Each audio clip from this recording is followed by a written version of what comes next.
আচ্ছা কোনছে আল্লাহ বড় না মানুষ বড়? ধরো গাদা, তুই কার হাতে কার জোড়া দেশ?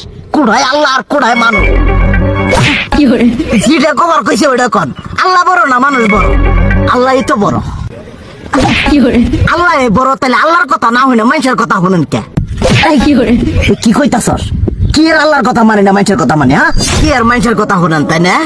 আমনে যে ওই দিনকে ডায়াবেটিসের রোগ নিয়ে যে হাসপাতালে গেলেন, ডাক্তার আপনার কত কিছু খাবার না করলো, সব কিছু না খাই এখন চলতেছেন।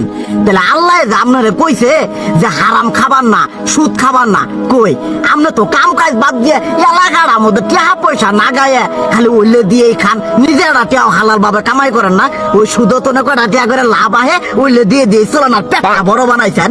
শুনেন একটা কথা কই, হারামের কোনোদিন আরাম নাই।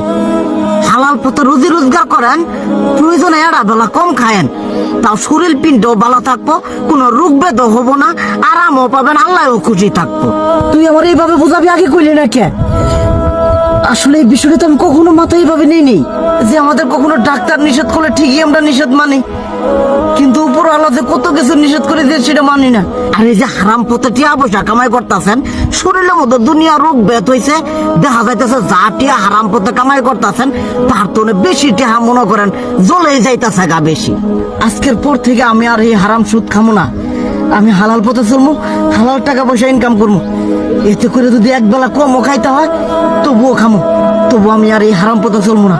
আচ্ছা ঠিক আছে।